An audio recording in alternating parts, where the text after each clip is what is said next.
Bom dia, meus amigos. É uma alegria muito grande estar aqui conversando com vocês, trocando algumas ideias nessa oportunidade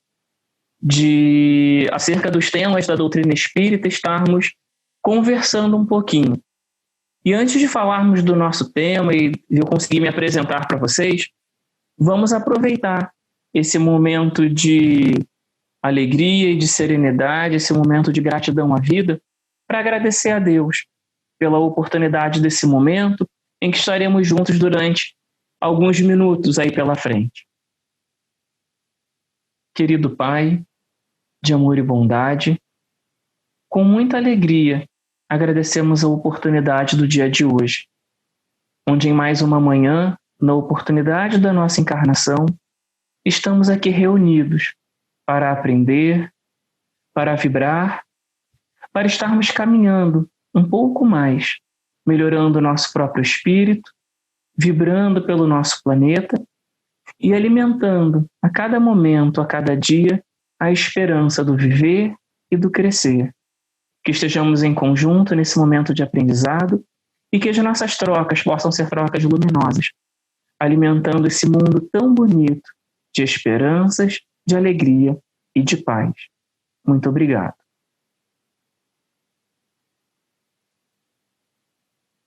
E então, meus amigos, após a nossa prece de agradecimento a Deus pelo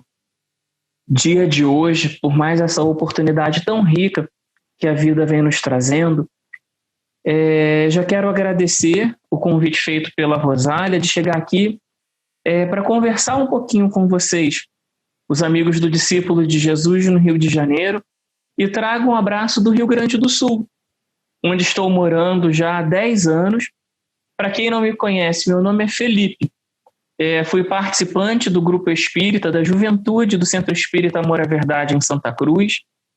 onde além de jovem espírita passei a evangelizador, expositor doutrinário, um trabalhador voluntário de todas as frentes que a doutrina espírita, através do Centro Espírita Amor à Verdade, convidasse para que pudéssemos estar trabalhando, né, nesse voluntariado que sempre nos fez tão bem, sempre nos acrescentou tanto para a alma. E então vim para o Rio Grande do Sul, já há mais de 10 anos, um pouquinho mais de 10 anos, e continuei por aqui, junto à doutrina espírita, no Centro Espírita Leon Denis, em Lajeado, no Rio Grande do Sul, também uma casa espírita federada à Federação Espírita do Rio Grande do Sul, onde continuei no trabalho voluntário voltado à evangelização de crianças, de jovens e também na exposição doutrinária, hoje estando responsável também pela coordenação de uma área, que é a área de apoio espiritual ao Centro Espírita, que fica responsável pela orientação, entre outras coisas, ao setor de direção, de passes, de recepção, entre outras atividades também. De maneira que, seja no Rio de Janeiro ou no Rio Grande do Sul, sempre buscamos estar envolvidos com a prática da doutrina espírita, encontrando, né, nessa possibilidade de atuação o nosso próprio espaço, uma nova forma de estarmos em contato com o Evangelho do Cristo, nos encontrando sempre como estudantes e trabalhadores. E é uma alegria, então, estar aqui com vocês, trazendo o abraço desse carioca, mas que hoje, nesse solo do Rio Grande do Sul, traz esse abraço desse inverno, apesar do dia de hoje não estar tão frio, mas que seguramente aqueceremos os nossos corações em conjunto. É uma alegria muito grande também trabalharmos o tema que foi escolhido. Ele foi, na verdade, fruto o ano passado inteiro do nosso grupo de estudos aqui no Leon Denis, e conversaremos, na verdade, um pouquinho sobre o Livro dos Espíritos, especificamente a parte primeira dele. É uma das partes que nós podemos dizer que logo de início, se formos pensar no conjunto inteiro da obra, dessa obra tão grandiosa e tão bonita, onde ela vem nos trazendo um grau de complexidade que dá para se dizer relativamente grande, até mesmo porque já começa com o primeiro tema no capítulo 1, nos trazendo a abordagem sobre a temática Deus. Quando Kardec já elabora a primeira pergunta que faz aos espíritos, acerca de Deus. E essa primeira parte ela vai trazer exatamente para a gente as causas primárias, sendo intitulado, no seu título, das causas primárias e dividido em 4 capítulos, que trarão na sua sequência capítulo 1 de Deus, capítulo 2 dos elementos gerais do universo, capítulo 3 da criação, capítulo 4 do princípio vital. Todas essas subdivisões em capítulos, com essa organização didática, são assuntos que podemos encontrar da pergunta número 1 até a pergunta de número 75, os assuntos que encontramos de uma forma mais abrangente também no livro A Gênese, que é um dos livros do Pentateuco. Mas o que é mais interessante disso tudo é que o livro dos Espíritos ele nos traz, já na sua introdução, um pincelar, um olhar sobre as questões que serão tratadas também na sua sequência, em termos de capítulos e partes. E quando nós temos essa didática elaborada, onde encontramos em cada uma das partes os demais livros da codificação, nós podemos compreender e trazer a ideia para nós de que essa obra em si é como se fosse, e é, o cartão de visita da doutrina espírita. Quando no seu lançamento, em 1857, ainda na sua primeira versão, com 501 perguntas, ele já trazia aquela novidade em termos de codificação, ou seja, quando a doutrina espírita ela ganha um corpo através de uma obra, que é o Livro dos Espíritos, e então nós conseguimos, de alguma forma, nos apropriar desses conceitos que, apesar de existirem enquanto prática, os fenômenos e todas as demais questões sempre foram presentes, talvez não descritas, como temos agora na forma de uma literatura, mas, no entanto, quando ela chega para a gente na forma de uma obra, na forma de um livro, dá para se dizer que ela tem um ineditismo muito grande e, ao mesmo tempo, ela traz uma revolução em todo o conceito que se tinha naquela época, principalmente pela predominância religiosa que existia naquele momento. E o que é muito interessante disso tudo é que nós podemos compreender um pouco do tamanho dessa obra e, inclusive, do protagonismo que Kardec teve quando ele se propõe a codificar ou decodificar, né, como já é dito, temas de tamanha complexidade, de forma a criar com essa obra uma característica muito peculiar, que é trabalhar exatamente com a elaboração de perguntas feitas aos espíritos e a organização de respostas a partir do comparativo que temos, a partir das repetições e elaboração do que caberia ou não caberia. Mas o que é interessante disso tudo, que quando essa obra se propõe a estudar a doutrina espírita e nos trazer os seus principais conceitos de uma forma mas eu diria assim, mais simples, de uma forma mais próxima de nós poderíamos imaginar perguntas e respostas seriam talvez até hoje a maneira mais simples de nós termos a definição de alguma coisa a partir de uma pergunta direta e objetiva. E Kardec, com seu olhar questionador, pesquisador e com uma astúcia, uma capacidade muito grande de olhar técnico sobre os temas, ele consegue fazer isso de uma forma realmente muito organizada, didática e extremamente criteriosa, nos dando o tom de quais as características que o espírita deve ter, inclusive na leitura da própria obra. Mas o que é mais intrigante, que nos mostra o tamanho da inteligência de quem organiza e, ao mesmo tempo, a grandeza da equipe espiritual que vem trazendo todo esse manancial de conhecimento, é quando na pergunta primeira nós já temos o desenvolvimento de um olhar muito interessante, quando já nos é trazida a questão, que é Deus? Não pergunta quem, não pergunta de uma maneira a personalizar como alguém, mas simplesmente com a questão que. E os espíritos já nos trazem, a partir dessa pergunta elaborada com características já muito peculiares, que essa inteligência suprema, causa primária de todas as coisas, não nos define como alguém, não nos define de uma forma muito particular, que nos identifique essa figura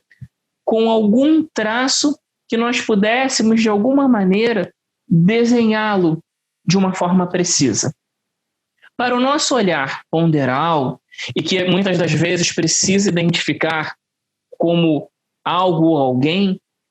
já nos vem a ideia de uma maneira muito bela e muito provocativa, poderíamos dizer dessa maneira, no sentido de que a nossa inteligência precisa realmente elaborar conceitos para esse entendimento, porque pensar em uma inteligência suprema é uma inteligência muito grande, ela é muito maior, ela é soberana. E ao mesmo tempo em que ela é grandiosa, maior do que tudo aquilo que poderíamos compreender até então, ela é a causa primária de todas as coisas. Todas as coisas em que nós mesmos nos incluímos. E é muito interessante que, a partir desse momento, nós já conseguimos entender que uma das características dessa obra é nos desvendar aquilo que estava, de alguma forma, em códigos. No entanto, ela não consegue, de todas as maneiras, descortinar todos os véus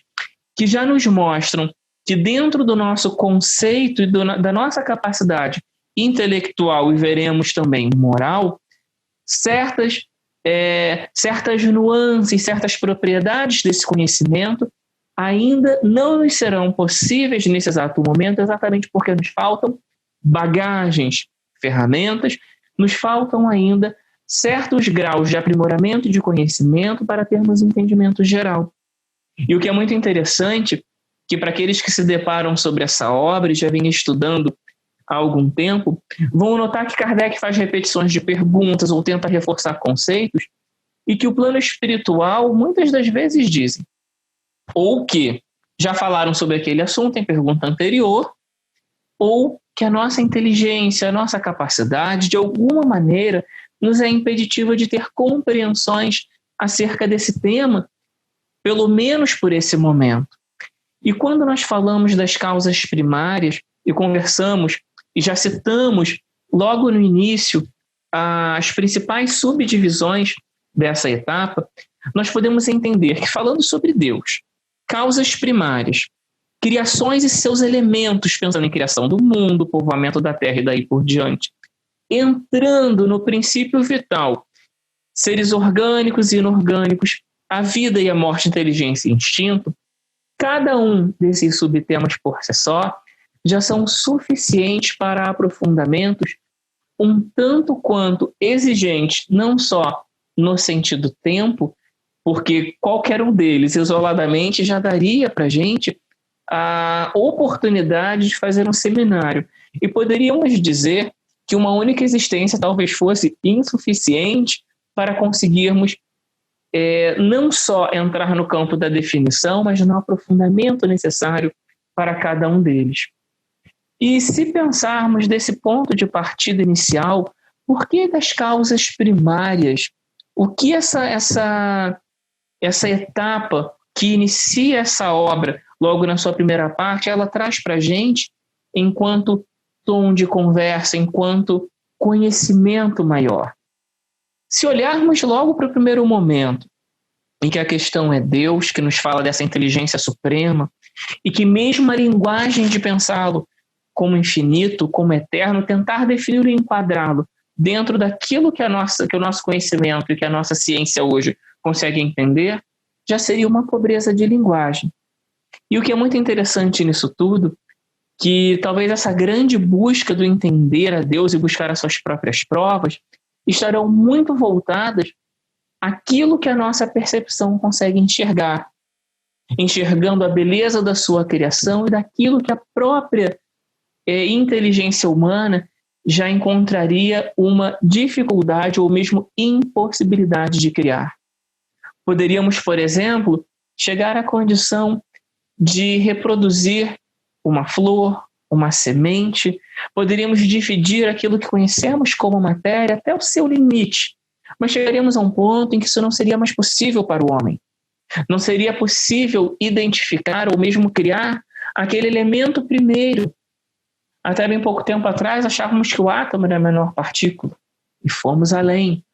Ou seja, a ciência ela vai evoluindo, ela vai conseguindo descobrir minúcias e descobrir caminhos aonde até bem pouco tempo o conhecimento era limitado. E ainda assim, nós não conseguimos, com o desenvolvimento que temos até agora, chegar a esse momento em que as próprias provas da existência de Deus seriam para nós incógnitas, de maneira que, para crermos em Deus, basta nós olharmos as obras que estão à nossa volta e conseguirmos enxergar tudo aquilo que não caberia na criação humana. Vamos dar um exemplo que poderia ser um exemplo bastante poético. Quem de nós conseguiria reproduzir, a não ser em uma foto, em um vídeo ou mesmo um desenho, o nascer ou o pôr do sol? Conseguiria criar a magnitude de um raio solar?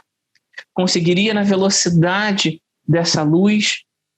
fazer com que todo um solo pudesse ser recoberto por ele e ele nascer e renascer dia após dia? Que inteligência seria capaz de criar isso? Por mais que os ambientes artificiais eles possam reproduzir de uma forma muito interessante cada uma dessas questões, na minúcia ainda não cabe ao ser humano conseguir não só desvendar, como reproduzir. E por isso que compreender essa natureza íntima de Deus ainda nos é impossível. Por uma única questão, como diz na própria questão 10, quando nos questiona se é possível ao homem compreender a natureza íntima de Deus, e a resposta é clara, objetiva e direta, que não, porque nos falta para isso um sentido. Um sentido, não só o sentido existencial, mas o sentido apurado, no sentido do refinamento desse espírito, desse perispírito e, consequentemente, também do próprio corpo.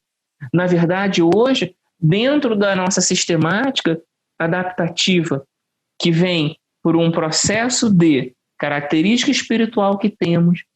que faz com que o nosso próprio perispírito precise se moldar para a adaptação do nosso corpo ao nosso próprio orbe, isso nos mostra que hoje estamos dentro de uma característica de um qualitativo espiritual que nos leva a ter algumas limitações. Limitações essas, entre outras coisas, que não nos permite conhecer essa natureza íntima de Deus. E o que é muito interessante disso, que o desenvolvimento ele vai ser dado pouco a pouco, gradativamente, na medida em que, dentro do nosso sistema evolutivo, nós formos adquirindo conhecimento e, consequentemente, desse conhecimento, a nossa evolução ela se processe de uma forma a contabilizar ganhos morais e que na nossa contabilidade espiritual, consequentemente, nós vamos conseguir alcançar e atingir outros graus que hoje nos são, de fato, impeditivos pela nossa própria condição. E assim, o olhar não só sobre a questão da divindade, como todos os outros elementos, eles vão trazer para nós já um leque de possibilidades de compreensão pelo que vejo, pelo que entendo, e saindo dessa figura onde Kardec questiona sobre o que é Deus e sobre a sua natureza, já nos trazendo a ideia que ele vem como essa inteligência que não nos é possível compreender, a não ser dentro desse olhar por tudo aquilo que já à nossa volta já nos traz a ideia de é algo grandioso que não seria possível ser criado por alguém. Nós podemos perceber também que já faz uma ponte e nos dá a ideia do que o capítulo 2 nos traz, quando fala dos elementos gerais do universo, que quando ele vem trazendo para nós o princípio das coisas, nós vamos conseguir notar que cada um desses elementos eles vão precisar ser compreendidos com todas as ferramentas que aquele momento em que vivemos podem nos trazer. O que queremos dizer com isso? Vamos dar um exemplo. Hoje nós conhecemos a matéria sólida, a matéria líquida, a matéria gasosa, diversos elementos de matéria que vão hoje se desdobrando de acordo com a ciência para que tenhamos conhecimento da construção dos elementos químicos que vão se unindo para formar determinados compostos e a partir dessa experiência, a partir desse conhecimento, nós vamos definindo tudo aquilo que está à nossa volta. No entanto, na medida em que eu vou buscando investigações, nós vamos conseguindo chegar passo a passo a esses ditos mistérios da natureza. E então é interessante que nós vamos conseguir nos aprofundar. No entanto, apesar disso, existe ainda uma limitação, porque vejam bem o descritivo da observação da 19. Quanto mais consegue o homem penetrar nesses mistérios, tanto maior admiração lhe devem causar o poder e a sabedoria do Criador. Por que isso? Porque, na verdade, quanto mais se aprofunda, mais se descobrem possibilidades. Quando se pensa em matéria, por exemplo, nós vamos chegando a essa matéria, nós vamos desdobrando átomos, nós vamos desdobrando elementos, mas o que criou esse elemento? Da onde ele vem? Que matéria primordial é essa que a nossa ciência, o nosso intelecto ainda não consegue admitir? E muitas das vezes, dentro de uma concepção humana e de orgulho, há muita dificuldade, inclusive às vezes pela ciência, admitir que possa haver uma inteligência superior, maior do que aquela que a nossa própria concepção possa entender, e exatamente nisso que consiste aquilo que ainda não conseguimos penetrar em dado momento. Essa parte inicial do Livro dos Espíritos, ela realmente nos traz esse olhar sobre uma explicação muito aprofundada sobre esse tema, mas, no entanto, ela vai esbarrando exatamente em traços nossos ainda que vão conseguir entender relativamente aquilo que está à nossa volta. E por isso que o desenvolvimento da ciência é um grande aliado da doutrina espírita, e o Livro dos Espíritos nos traz isso, porque somente na medida em que nós nos aprimorarmos, que muitos outros elementos farão sentido, e assim, consequentemente, nós vamos trazendo essas informações e aliando aquilo que muitas das vezes parecem hoje, no momento em que vivemos, incógnitas. E o que é muito interessante, que quando nós já vamos entrar na questão de espírito e matéria, e que nós vamos perceber que dualidade é essa que existe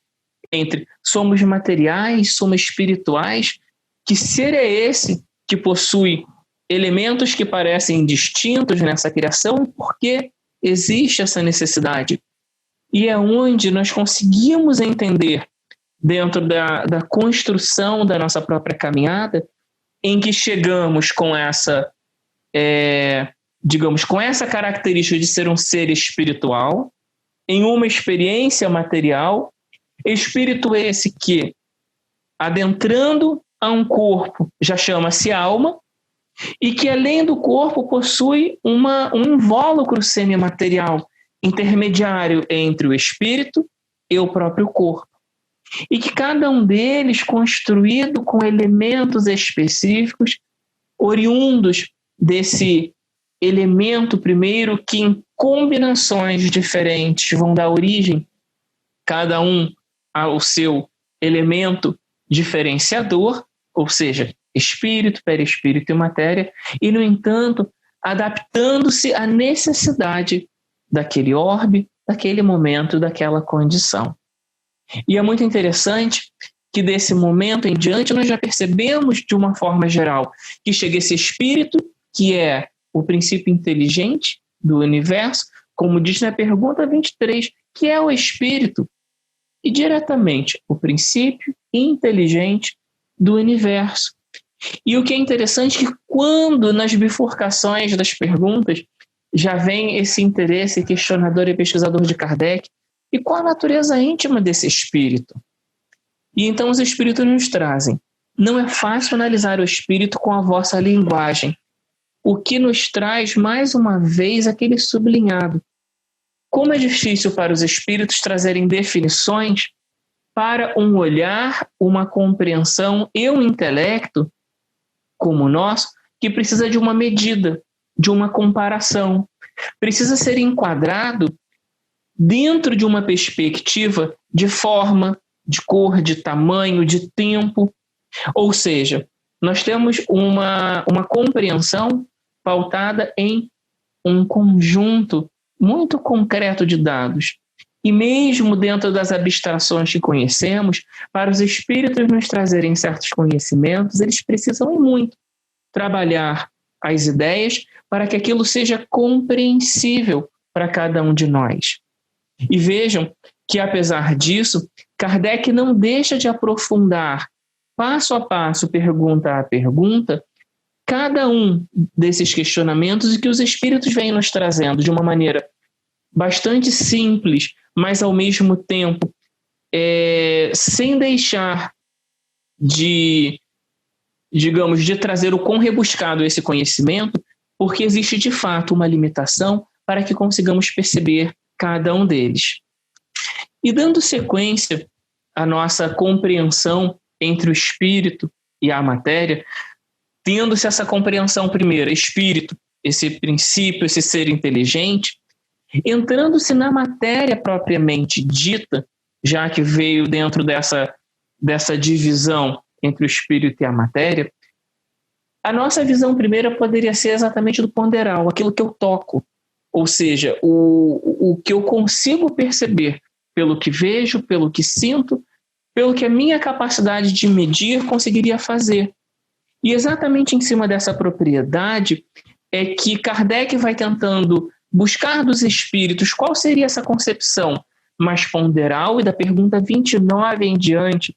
ele vem trabalhando a questão dela.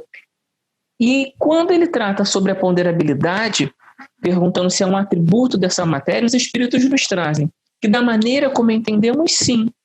não, porém, da matéria considerada como fluido universal. Ou seja, daquilo que a matéria, enquanto concepção espiritual pautada na sua origem de fluido universal, ela tem uma construção, uma concepção e uma elaboração diferente daquilo que imaginamos. A matéria que conseguimos medir a partir da nossa própria linguagem. Então, o que podemos perceber com isso é que, por termos uma linguagem que precisa ainda se aprimorar no quesito da linguagem que os espíritos já conseguem trabalhar e entender, nós ainda conseguimos, de alguma maneira, perceber, pelo que os espíritos nos trazem, que a partir desses elementos primeiros, a partir dessa combinação primordial, surge essa matéria mais elaborada a partir de múltiplas combinações. E que chega a essa formatação, mas que não nos é permitido, a partir do conhecimento desse elemento primitivo, entender as minúcias e os detalhes que faz, por exemplo, com que essa matéria possa se diferenciar em suas muitas características. E dentro desse olhar, dentro dessa perspectiva, se pensarmos em 1857, comparativamente com o nosso período de hoje, dá para se dizer que a ciência evoluiu muito, mas mesmo à época, Kardec consegue trazer questionamentos, eu diria, muitíssimo atuais. Nós seguramente poderíamos fazer hoje, ou pensaríamos hoje em perguntas que já desde essa época ele já teve condições de elaborar para trazer para os espíritos, de maneira que, mesmo em dias com recortes atuais, nós poderíamos... Quem perguntaria sobre moléculas, né? Quem perguntaria sobre combinações de matérias, ou mesmo sobre uma ponderabilidade, quando nós estamos falando de uma relação entre espírito e matéria, já que o assunto, enquanto organização didática, era extremamente novo. E assim se dá com os conceitos de espaço universal, infinito, limitado. E o que é muito interessante, que nós vamos trabalhando, e essa necessidade nossa de entendimento e de medir, ela de alguma maneira é trazida por Kardec. Quando no espaço universal, na pergunta de número 35, ele pergunta: o espaço universal é infinito ou limitado? E os espíritos respondem: infinito. Supõe-no limitado, que haverá para lá de seus limites. Mas por que essa pergunta? Ela parece muito simples, mas ela é de uma profundidade, de uma beleza muito grande. Porque ela coloca o nosso próprio olhar. O que nós vemos faz parte de um limite visual. Nós enxergamos dentro da nossa possibilidade de olhos, ainda que uma linha do horizonte se estenda, nós conseguimos ver um fim. E como entender, então, um universo onde não conseguimos ver um princípio ou um fim, um espaço que não caiba na nossa própria concepção? E então trabalhar esses temas e conseguir compreender que a ciência precisa se desenvolver para que o entendimento maior chegue, que a própria capacidade do espírito, assim, por assim dizer, precisa se agregar de valores, nós vamos, dia após dia, passo a passo, conseguirmos nos aproximar, conseguirmos trazer para perto de nós, cada vez mais, um pouquinho daquilo que Kardec já trouxe lá de trás e que ainda hoje nós precisamos, de fato, construir enquanto conhecimento. E assim se dá com a formação dos mundos, a formação dos seres vivos com as suas diferentes fases, e que na Gênese nós temos um aprofundamento muito maior. Ou seja, o Livro dos Espíritos, ele nos aproxima e nos introduz o assunto, ao passo que na obra em que ele é detalhado, nós vamos conseguir perceber como que os orbes se formaram, que composição é essa, assim como a formação dos seres vivos passo a passo, fase a fase vem trazendo para nós as suas características entre o mineral, o vegetal, o animal, o hominal, esse povoamento que não seria possível a partir de um único homem, mas de uma geração, assim como a própria diversidade de raças povoando as diferentes partes desse orbe e conseguindo, dessa maneira, fazer o seu povoamento mais diverso. E dessa maneira, conseguimos entender uma das bases da doutrina espírita, quando, nessa parte primeira, falando da criação, nós já temos as ideias de pluralidade de mundos habitados,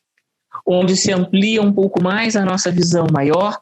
em que não apenas um orbe, mas vários orbes e várias possibilidades de mundos trazem para a gente aquele olhar. Não somos os únicos, tampouco os mais importantes. E que não haveria possibilidade de apenas nós estarmos entre os escolhidos e estarmos entre os seres privilegiados ou realmente únicos. E que esse, então, povoamento ele ganha uma dimensão universal.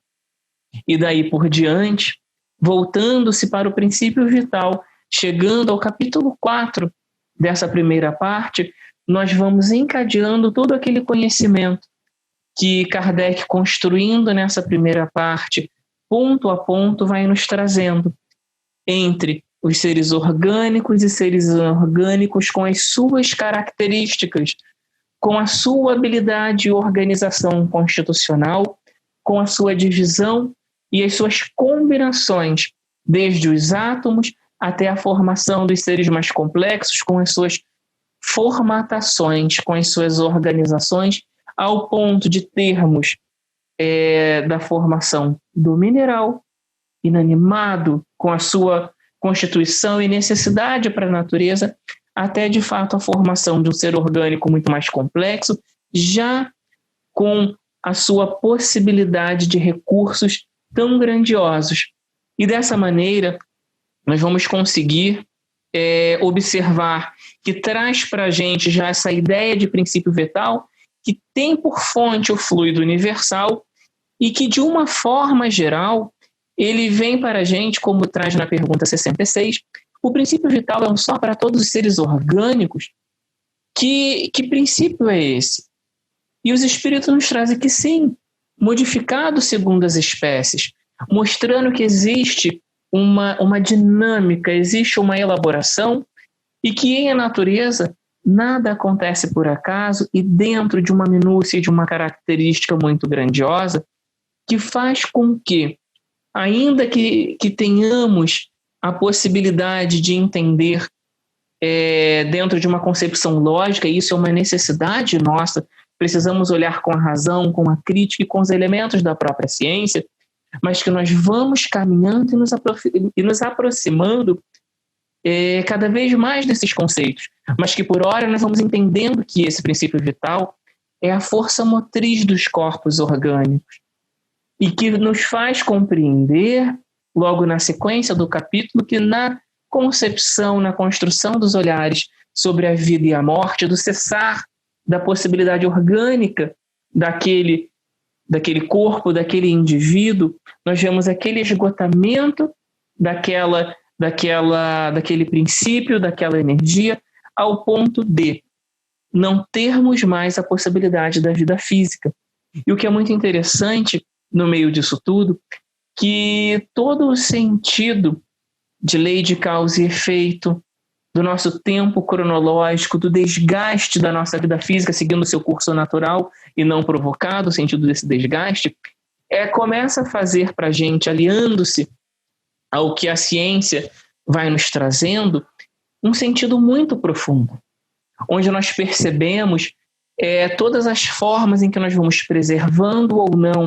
aquilo que como presente recebemos, alimentando cada constituinte do nosso próprio corpo e que, de acordo com a nossa utilização, podemos mantê-lo mais saudável, mantê-lo em ordem ou simplesmente desgastando na medida em que a sua utilização passa por equívocos ao longo da nossa caminhada. E, por fim, dentro da construção didática desse capítulo, nós temos a inteligência e o instinto. É uma parte interessante. Esse tema, inteligência e instinto, me traz uma memória afetiva muito grande. Foi o primeiro tema que eu ouvi na doutrina espírita quando comecei na juventude espírita, há um tempinho atrás. Não vou revelar para vocês, mas já faz um tempinho. E foi o primeiro estudo espírita que eu vi. E o que é muito bacana disso tudo é que quando nós pensamos nessa inteligência, que é um atributo desse espírito, desse ser inteligente, e que o próprio instinto não deixa de ser, de alguma forma, uma inteligência, estaria já porque ele, apesar de muito mecânico, na maior parte das vezes, é o que nos protege em muitas das nossas reações, ambos fazem parte do nosso estágio evolutivo também. Porque o que é muito inteligente, essa fonte de inteligência que vem, como diz na pergunta de número 72, ela vem oriunda como uma fonte dessa inteligência universal, ela vem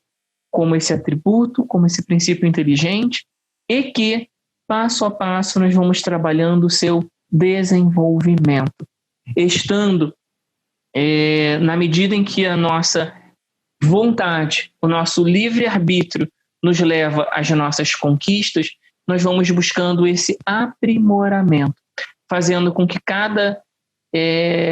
elemento que hoje,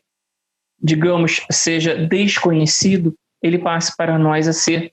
algo mais próximo. Poderíamos fazer um comparativo em cima dessa primeira parte, que eu poderia dizer para vocês que dentro do Livro dos Espíritos ela desafia um pouquinho, porque ela vem trazendo um olhar bastante científico sobre a constituição da própria doutrina, mas ao mesmo tempo ela nos instiga a querer um pouco mais em cima dessas próprias fontes, para que tenhamos a possibilidade de compreender que, embora cada um de nós vivencie o espírito, a matéria, a inteligência, o instinto, cada um de nós vivencie cada uma das coisas, das questões aqui tratadas, nós geralmente não paramos para pensar no que de fato elas sejam. E por isso que é muito interessante o estudo, é interessante buscar as fontes e principalmente o aprofundamento de cada uma delas nas suas obras correspondentes. A divisão didática do Livro dos Espíritos, já que estamos chegando agora, ao finalzinho assim, do nosso tema, ela vem trazendo para a gente uma oportunidade de ter uma divisão muito lógica em termos de ensinamento, né? Ao longo desses 30, 40 minutos, seria bastante difícil nós detalharmos com o grau de aprofundamento necessário essa primeira parte, mas dentro da ideia que temos de divisão e de elaboração já trazida por Kardec na construção de fato dessa obra, nós poderíamos dizer que ela já nos traz um desenvolvimento muito importante, que é o desenvolvimento da humildade, de entender a nossa limitação, ao mesmo tempo da persistência do desenvolvimento, porque ela nos faz perceber que precisamos nos apropriar do conhecimento que aqui tem e do conhecimento que a nossa fase, a nossa própria geração é capaz de nos trazer, e essencialmente sermos incansáveis no estudo e na procura, porque vejam que apesar da complexidade de algum desses temas, isso não foi um impeditivo para que Kardec perguntasse, que os espíritos viessem nos trazer de forma detalhada na medida dessa possibilidade e nos trazendo para um grau de respeitabilidade tão grande, principalmente quando a primeira pergunta é acerca da característica de Deus. Então, dessa forma, meus amigos, como disse para vocês, é sempre uma alegria muito grande estar aqui, dividindo um pouquinho daquilo que temos estudado ao longo de algum tema. O Livro dos Espíritos é uma leitura que eu não diria que é exatamente uma leitura, mas é fruto realmente de um estudo, não para um período, não para um ciclo apenas, mas é um estudo para a vida inteira. É um estudo de idas e vindas, e a cada momento em que nós vamos nos aprofundando, nós vamos descortinando algo mais sobre ele. Porque a cada momento o nosso próprio conhecimento ele ganha um traço que anteriormente nós não tínhamos. Então sugiro que possam ler das causas primárias, cada um desses capítulos, com o seu tempo, com a sua vontade, mas que ele seja um estudo incessante, contínuo, como na introdução nós temos.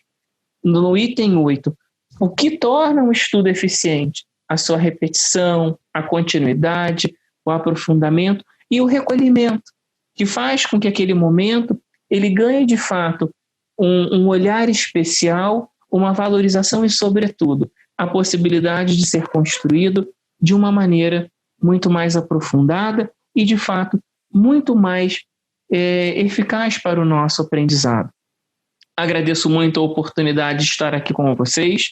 dividindo esse tema tão complexo, ao mesmo tempo tão gostoso, que nos faz compreender um pouquinho mais, né, do que somos, partirmos de que ponto para compreender a nossa própria jornada, que mundo é esse que habito, foi feito do quê? Que elementos são aqueles que compõem o meu corpo e o meu espírito? O que é o meu instinto e a minha inteligência? Somos todos iguais? Como surgimos nesse planeta? É bom que tenhamos essas perguntas, mas que, sobretudo, que tenhamos respostas capazes de agregar ao meu conhecimento e nos trazer lógica, nos trazer a saciedade das nossas curiosidades. E, enfim, mais uma vez, então, agradeço e finalizamos a nossa fala, a nossa conversa tão gostosa aqui com vocês, deixando um abraço do Centro Espírita Leon Denis de Lajeado. Estaremos sempre em contato, o que precisarem de nós, estamos por aqui. Um abraço especial meu ao Rio de Janeiro, que é o meu estado do coração, né? Eu digo que é o meu ninho, né, de onde vim. Ao Centro Espírita Discípulo de Jesus, sempre um local muito afetuoso também ao meu coração e aos amigos que aí estão. E por fim, agradecemos a Deus pela oportunidade de hoje, de estarmos em conjunto estudando, pedindo por esse momento tão especial que estamos vivenciando, um momento de pandemia tão novo para cada um de nós, que possamos estar com serenidade, possamos estar no desenvolvimento da empatia, desenvolvendo os nossos melhores potenciais e que, enfim, possamos ser semeadores nesse mundo tão lindo que estamos, e que as nossas sementes sejam sementes capazes de gerar frutos que alimentem todas as gerações, seja a nossa própria geração ou as gerações seguintes, e que possamos encontrar no Cristo o nosso exemplo, o nosso modelo, e sejamos nós aqueles que podem fazer a diferença no dia de hoje. Graças a Deus.